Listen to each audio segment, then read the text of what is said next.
2016 میں حکومت کو پتہ تھا کہ سوشل میڈیا پہ، انٹرنیٹ پہ، فیس بک پہ جو پروپیگنڈا ہوتا ہے اس کو ریگولیٹ کرنے کی ضرورت ہے، تو ایک قانون بنا دیا پیکا کے نام سے۔ تو اس قانون کا جب ڈرافٹ آیا تو ہم نے اس پہ اعتراض کیا۔ دیکھیں، یہ جو میڈیا پر جو پابندیاں ہیں یا رپورٹرز پہ، کیمرہ مین پہ، یہ کوئی نئی بات نہیں ہے، یہ ہمیشہ سے لگتی ہیں پابندیاں، اور لیکن پابندیوں کا طریقہ کار بدل جاتا ہے۔ اچھا، اب اگر آپ پابندی لگنے کے بعد اس پہ شکوہ شکایت اس انداز میں کریں گے، بے بسی اور بے چارگی کے ساتھ، دیکھیے جی ہم پہ پابندی لگ جاتی ہے، ہمیں روک دیا جاتا ہے، تو پھر آپ پہ اور لگیں گی۔ اگر آپ پر پابندی لگ گئی ہے اور آپ نے سچ بولا ہے یا سچ لکھا ہے اور آپ پہ پابندی لگا دی گئی ہے، تو اس پر آواز بلند کرنی چاہیے بڑے زوردار طریقے سے، تاکہ جس نے پابندی لگائی ہے اس کو تھوڑا جھٹکا لگے، اس کو پتہ چلے کہ یہ اتنا آسان نہیں ہے سچ کی آواز دبانا۔ اگر سچ کی آواز دبائی جائے اور سچ جو ہے وہ منت اللہ کر رہا ہے کہ ہو میرے پہ بڑی زیادتی ہوگی، بڑی پابندی لگ گئی، تو وہ تو آپ نے سچ کو ڈی ویلیو کر دیا نا۔ تو اگر آپ پر پابندی لگائی جا رہی ہے تو بھائی تھوڑا مزاحمت کرو، اس کے خلاف آواز ذرا زوردار طریقے سے بلند کریں آپ۔ تو اب آپ کے سامنے ہی ہے، پاکستان میں بہت سے صحافی ہیں، ان پر پابندیاں لگتی ہیں، ان میں سے کئی ایسے ہیں جنہوں نے اپنی جانیں قربان کر دی ہیں، نام لینے کی ضرورت نہیں، نام اب سب کو پتہ ہے۔ تو یہ اب پاکستان میں یہ پروفیشن نارمل لوگوں کا پروفیشن نہیں ہے۔ اگر آپ نارمل آدمی ہیں تو برائے کرم یہ پروفیشن چھوڑ دیں۔ اگر آپ تھوڑے سے نہیں کافی سارے پاگل ہیں اور پاگل پن کی حد تک آپ کو سچ بولنے کا شوق ہے، پھر آپ صحافت کریں پاکستان میں۔ اگر آپ نارمل ہیں تو چھوڑ دیں اس کو، یہ نارمل لوگوں کا کام نہیں ہے، یہ آپ کو اپنی جان ہتھیلی پہ لے کے پھرنا پڑے گی، تو آپ جرنلزم کر لیں۔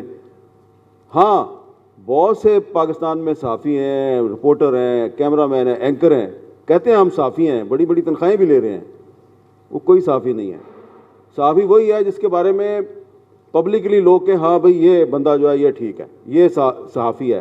تو جب آپ کی یہ پہچان بن جائے گی نا صحافی کی، تو جو پابندی لگانے والے ہیں ان کو پھر تھوڑا سوچنا پڑے گا کہ یار پابندی لگائیں یا نہ لگائیں، کہیں یہ سارے اکٹھے ہو گئے تو پھر ہمارا کیا ہوگا۔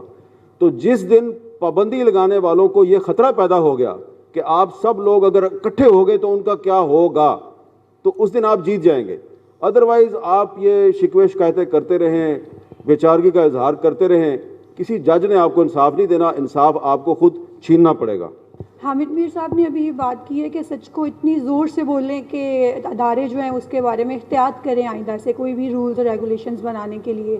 تو میرا یہ کویشچن ہے کہ ہماری اسٹیٹ میں کیا اتنی ٹالرنس کیپیسٹی ہے کہ جتنا سچ ہم زور سے بولیں وہ اس کو ایبزارب کر سکے؟ میں ایک گورنمنٹ امپلائی ہوں، ایٹ دا سیم ٹائم میں ایک پولیٹیکل سائنس کی ریسرچ اسکالر ہوں، لیکن مجھے حق نہیں ہے کسی بھی پلیٹ فارم پہ بات کرنے کے لیے اپنی اسٹیٹ کے بارے میں۔ تو کیسے زور سے سچ بولیں؟ ہم لوگ کیا 9 مئی کا انسیڈنٹ بھول گئے ہیں یا ہم لوگ مارنگ بلوچ کا بھی حال نہیں دیکھ رہے ہیں؟ اچھا، یہ آپ نے بڑا اچھا سوال کیا ہے، لیکن اس کا تعلق آج کے موضوع سے نہیں ہے، لیکن لنک ہے اس کا۔ میں آپ کو جنرل ضیاء الحق کے دور کی مثال دیتا ہوں۔ جنرل ضیاء الحق کے دور میں پاکستان میں بہت پابندیاں تھیں صحافت پہ، تو جو لوگ اخبارات میں ان کے مارشاء اللہ پہ تنقید کر رہے تھے ان میں بہت سے لوگ شامل تھے۔ میں آپ کو 3-4 نام بتاتا ہوں، شاید کچھ لوگ جانتے ہوں کچھ نہ جانتے ہوں۔ ایک تھے ارشاد احمد حقانی صاحب، وہ ایک کالج میں پروفیسر تھے، سرکار سے تنخواہ لیتے تھے۔ عطاء اللہ قاسمی صاحب ابھی بھی کالم لکھتے ہیں، ایم اے کالج میں پروفیسر تھے۔ امجد اسلام امجد صاحب، وہ بہت زیادہ پولیٹیکل نہیں لکھتے تھے لیکن لکھتے وہ بھی تھے۔ تو اس طرح کے 10-15 جو لوگ تھے جو جمہوریت کی بات کرتے تھے، مارشاء اللہ پہ تنقید کرتے تھے، وہ سرکاری ملازم تھے، ٹھیک ہے۔ تو مارشاء اللہ کے دور میں ظاہری بات ہے سرکاری ملازم، اگر ارشاد احمد حقانی جو ہے وہ گورنمنٹ کالج قصور میں پڑھاتے بھی ہیں اور کالم بھی لکھ رہے ہیں جنگ میں اور تنقید کرتے ہیں اور کہہ رہے ہیں ایم آر ڈی کی تحریک بڑی اچھی تحریک ہے، پاکستان میں مارشاء اللہ ختم ہونا چاہیے، جمہوریت بحال ہونی چاہیے، تو ان سمیت جو جتنے بھی سرکاری ملازمین تھے جو اخباروں میں لکھ رہے تھے ان کو سرکار نے نوٹس جاری کیے کہ آپ نہیں لکھ سکتے جیسا کہ آپ نے بتایا, تو ان تمام وہ جو سرکاری ملازمین تھے, بجائے کہ وہ بند کر دیتے لکھنا, انہوں نے مختلف لائرز کے ذریعے جو حکومت نے نوٹس جاری کیا تھا اس کا جواب دیا کہ آپ آئین کو مانیں یا نہ مانیں, لیکن آئین پاکستان میں آرٹیکل 19 بھی ہے اور سروسز رولز کا بھی انہوں نے حوالہ دیا, اور ایک لیگل بیٹل شروع کر دی مارشل لا حکومت کے ساتھ. اور الٹیمیٹلی جو مارشل لا حکومت ہے, اب وہ کیا کرتی, اتنے سارے لوگوں کے خلاف ایکشن تو نہیں لے سکتی تھی.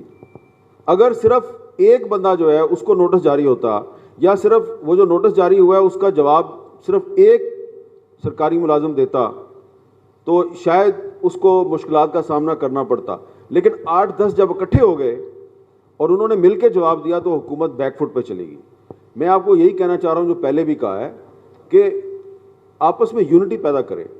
بطور سرکاری ملازم آپ کو رائٹ ہے کہ آپ اپنی رائے کا اظہار کریں, اور اگر آپ پولیٹیکل سائنس کی پروفیسر ہیں یا پڑھاتی ہیں پولیٹیکل سائنس, پھر تو آپ کا بہت بڑا رائٹ ہے اور آپ لکھ سکتی ہیں. آپ کو, میرا نہیں خیال کہ پاکستان کا قانون آپ کو روکتا ہے. آزادی اظہار ہر پاکستانی شہری کا حق ہے, کوئی مانے یا نہ مانے.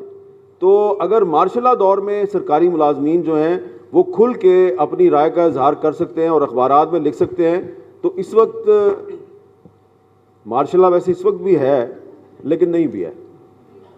ویسا مارشل لا نہیں ہے جیسا جنرل ضیاء الحق کا تھا, وہ نیکڈ مارشل لا تھا. اب ذرا ایک سویلائزڈ مارشل لا ہے, اس نے سویلین کپڑے پہنے ہوئے ہیں. لیکن اگر آپ لکھنا چاہتی ہیں تو میں تو آپ سے کہوں گا لکھیں, اور اخبار نہیں چھاپتا آپ کی رائے کو, تو یہ سوشل میڈیا کس لیے ہے, اپنی فیس بک پیج پہ لکھنا شروع کر دیں اور آپ دیکھیں کہ لوگ آپ کو اپریشیٹ کریں گے.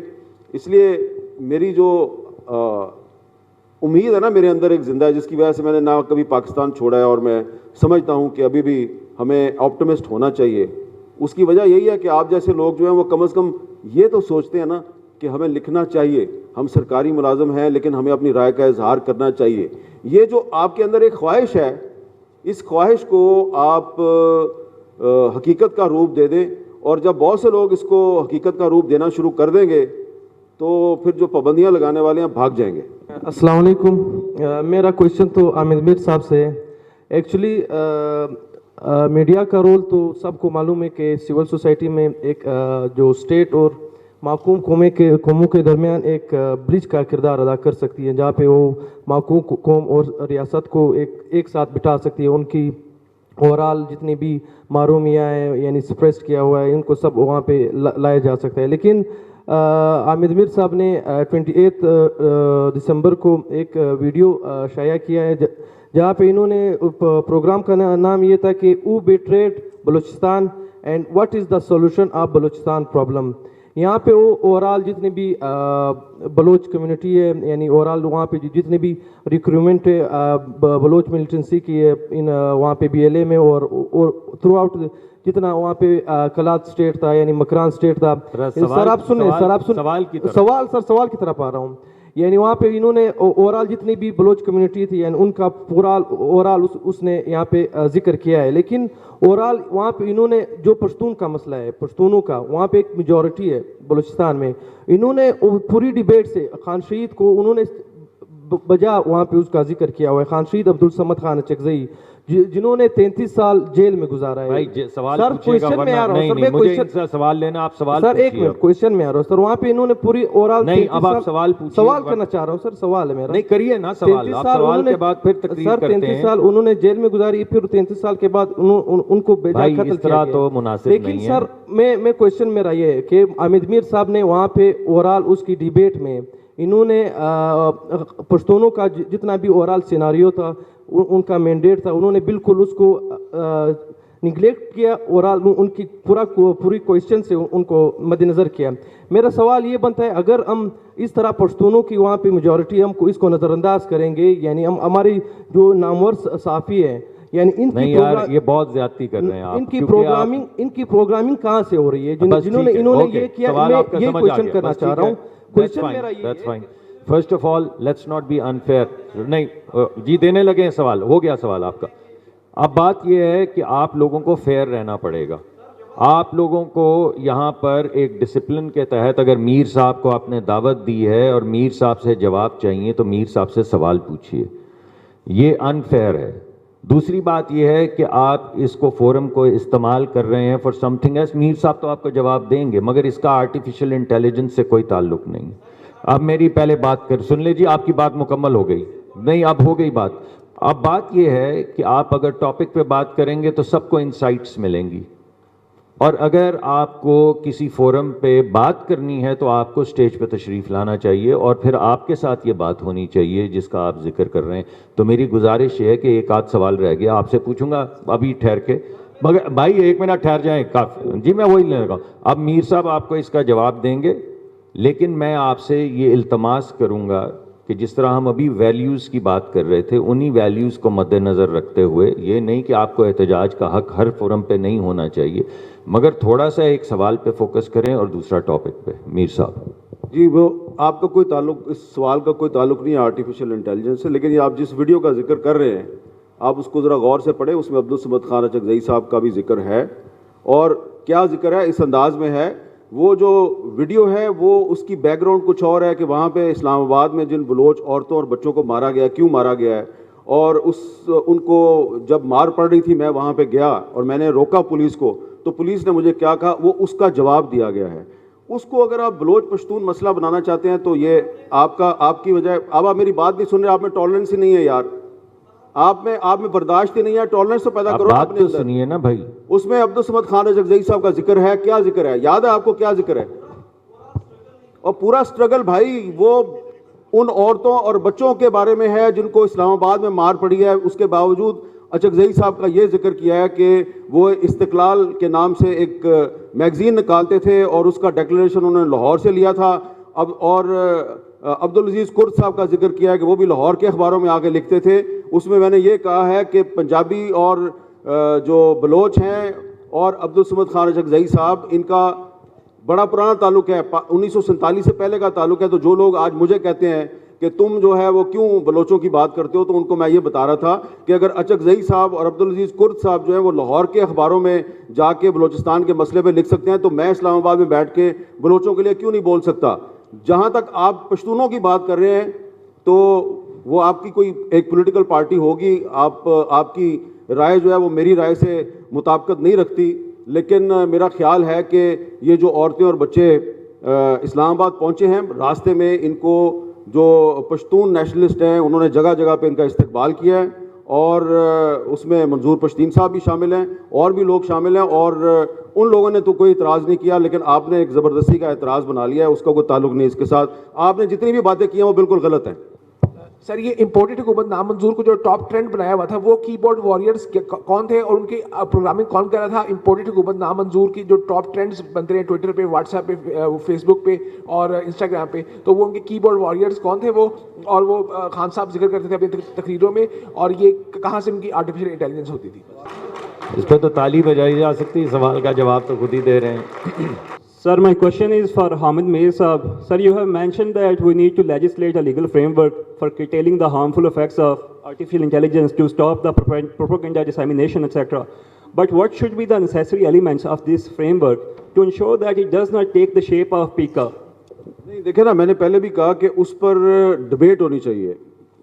پارلیمنٹ میں ایسے لوگ آئیں جو اس کو سمجھتے ہیں, اور وہ جب اس پہ ڈبیٹ کریں گے, اس طرح کی لیجسلیشن نہیں ہونی چاہیے جس طرح کہ یہ اگست 2023 میں جو پارلیمنٹ تھی اس نے ایک دن میں 20 بل منظور کیے بغیر ڈبیٹ کے, اور جب بل منظور ہوتا تھا تو قومی اسمبلی میں 15 لوگ ہوتے تھے اور سینٹ میں 4 لوگ ہوتے تھے. تو اس طرح کی اگر آپ لیجسلیشن کریں گے تو اس کا کوئی فائدہ نہیں ہے. کم از کم 5-6 دن آپ کسی بل پہ ڈبیٹ کریں, اس کے جس بل پہ جس ایشو پہ آپ نے بل پیش کیا ہے اس ایشو کے تمام پہلو جو ہیں ان کو کور کریں.